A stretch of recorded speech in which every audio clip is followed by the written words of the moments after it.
First 3-on-3 thoughts had to go old school. First summer, back at Total Turf when it first opened, we have a group of probably anywhere from 6 to 9 years old on the court. When we first came up with the idea, I had two simple thoughts. What do kids want and what do they care about? And if you ask them, they'll tell you. What we found, besides kids just wanting to have fun, is that they really didn't care too much about the rules. They had to learn the rules, of course, and they wanted to learn the rules, but they weren't overly concerned in picking kids apart if they double dribbled or if they did whatever. So we tried to keep the constraints as broad as possible for them so that they could tinker and experiment with the game.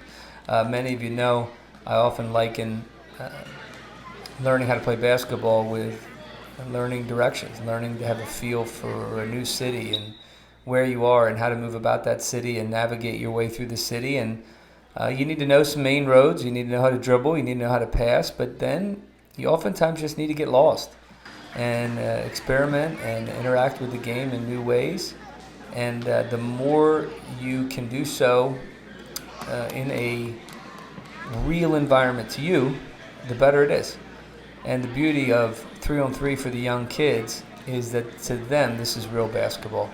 I often tell the story that when my oldest son, Elijah, started playing basketball, he played in a league that you couldn't steal the ball and you couldn't block the shots. And by the end of the season, I lined up the other team and I said, hey, this is true. You guys can't do these things except for this kid right here, number 5.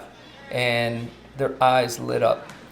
His eyes lit up and the other team's eyes lit up, and you could see it in their eyes that, and they didn't say this, but one of them might have actually said, you mean we can play for real? They knew we were faking it. They knew it wasn't the real thing. Kids want to do the real thing, and they want to experiment with the real thing and go for the real thing in basketball, and to them, this is the real thing. So for them to experiment and know they can steal and know they can play real basketball really means a lot to them. And the biggest reason that matters is because at these young ages we want to do whatever we can to really get them hooked on the game and to think it's fun. And we all know, even guys who make $20 million a year are not happy if they don't touch the ball and get time on the court. And the more time on the court they get, the more touches they get, the more opportunities they get to shoot jumpers like that, make or miss. They don't remember. They remember just the makes.